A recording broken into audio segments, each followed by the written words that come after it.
Hi everyone, welcome to our new module on art of the Pacific, often called oceanic art. And this is a huge region that is also new. We have not, in 110 and 111, oceanic art is not discussed. And you can see on this map that is probably not looking super on your screen, but you can see this is a huge area that stretches from Hawaii in the north to Rapa Nui or Easter Island in the east, to Australia, Papua New Guinea. This is a very expansive and diverse region. And not only do we want to identify some of the major monuments and some of the culturally specific features of oceanic visual culture, but we want to think of a few key ideas here that are going to guide our study. That is the relationship between art and community in Pacific cultures, and also the concepts of mana and tapu. And let me explain that a little bit more. Mana is the supernatural power that moves within and through people, time, and objects. Mana in art may come from the materials from which an object is made. It might come from the mana of the artist or the artist's family and heritage. Mana also comes from the care and correctness with which rituals attending the production are performed, and the quality of the workmanship itself. Owners can also increase the mana of an artwork. And for an individual to have mana, this is something that is, it might be inherited, it might be gained through good deeds, and also through the wearing of certain items of noble dress. We'll talk about cloaks, body art, tattoos. All of these elements can increase mana. Tapu is connected to mana. Tapu is the set of rules governing actions and rituals, all in the service of protecting mana. For example, tapu might require that a space may not be entered at a certain time or by certain people. Or tapu might require that a person may not be touched. And this all, of course, links to community because that is the social structure that joins all of these concepts. And members of the community hold specialized cultural knowledge. So, for example, sea experts, warriors, hereditary chiefs, artists, they all hold mana in different ways and enact their knowledge in their different realms of expertise.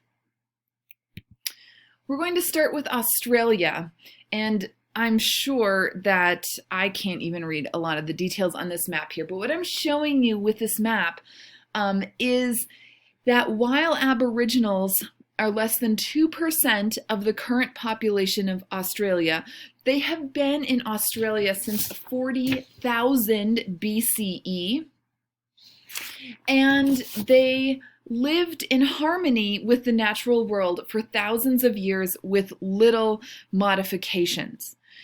And here in this map, you can see the diversity, the different cultural regions of Aboriginal Australia, the different groups of Aboriginals. We tend to think about native populations being monolithic, and that could not be further from the truth. An important concept in Aboriginal culture is the idea of dreaming or dream time. And it's known as arente in one of the 250 native languages of Australia.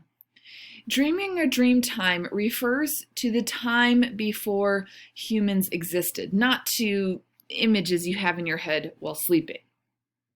And For Aboriginals, they believe the world began as a flat, empty plain, and ancestral spirit beings arrived and took many different forms, and they created all of the physical features on the world. They created animals, plants, humans, and they also created sacred objects to remember themselves by. And they left those objects or took the form of certain places that are now honored as sacred sites. And the knowledge of these dreaming or Arente stories and objects are sacred, and oftentimes they are secret. They are not always shared with outsiders. But we have a lot of 20th century art that centers around the stories of dreaming, the stories of ancestors, and the importance of transmitting that knowledge. There are different materials here that are important to Aboriginal Australian art. This particular example here is an example of a bark painting, a painting done on eucalyptus bark. And we see corroborees, which is a ceremonial meeting to renew the supernatural powers of the ancestors. And this meeting of Mimi, or these spirits who live in natural areas, and they come out at night, kind of hiding themselves during the day. The legends about the Mimis talk about how they taught humans how to hunt and cook. They taught them how to dance and sing, and we see musicians and dancers here. And while this painting is not that old, it's painted in the style that is found in ancient rock shelters throughout Australia. And so this type of bark painting with a dark background and figures done with lighter pigment is one trend in Aboriginal art. The other materials that we see for painting is what is called dot painting. And this is done typically with oils or acrylics, but it is hearkening back to a much older tradition of sand drawings, using different colored sand in ancient Aboriginal art. Now, dot painting, we might look at this and say, oh, it looks so modern, right? Because it's abstract, it's non-representational. And this sort of abstraction shared an affinity with the Western contemporary aesthetic of the 60s and 70s. But unlike that Western aesthetic, the abstraction here actually conveys a story that, again, is rooted in dreaming. And it's about these two mythical ancestors. And so the similarity to something like pointillism or abstract expressionism is not intentional. We see this white U on the left. This figure sits at a water hole with an ant's nest, and there is a digging stick down here to the right. And this straight line comes from the side of the picture plane here to suggest his path to that location. There is a brown and white U here on the right that has come from the opposite side and sits at another watering hole and begins to spin thread on this spindle here. This is part of a much more complicated story about these two figures that has to do with kind of unrequited love, visiting each other at night. What's important for us to remember, as my cat is playing with the doorstop here, is that these are stories of ancestors that come from this, the concept of dreaming. And these are stories that are important to pass down in Aboriginal culture. So instead of using earth-toned ochres in original sand paintings, here we're seeing synthetic polymer and acrylic paint. applied in these tiny dots made with a stick with a flattened end that mimics that style. So we have bark painting on the one hand, and we have dot painting on the other hand. Here we see these two aesthetics coming together in the Burunga Statement, which is one of the most important art activist works from Aboriginal Australia.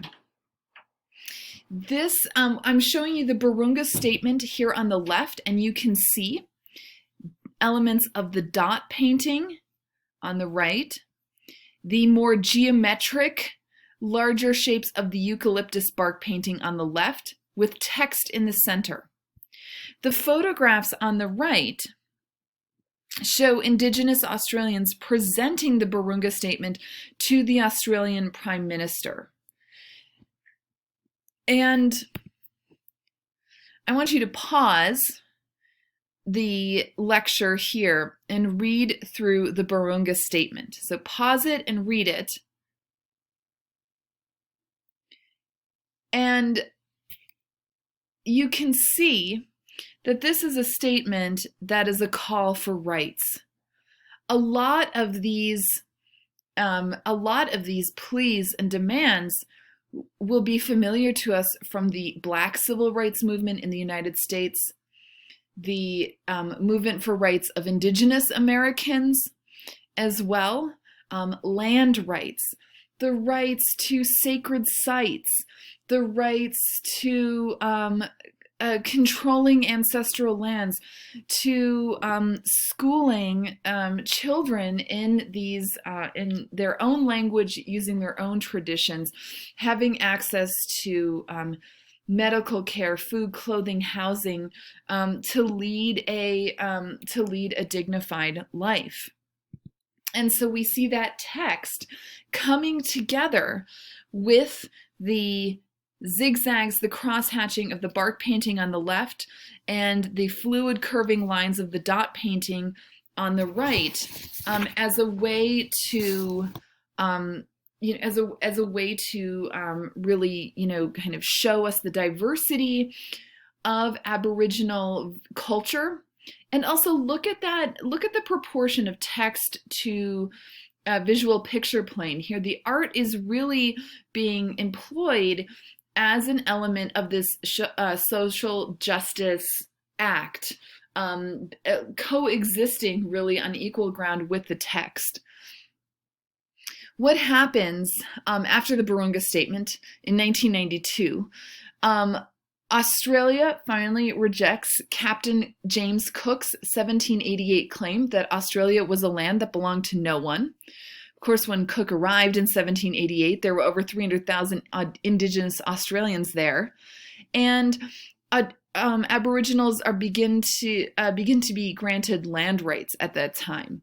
The Burunga Statement was used in negotiations. It still is today, and it actually hangs in Australian Parliament as a reminder to strive for the full rights of Indigenous Australians, and that battle, that fight, is not yet over.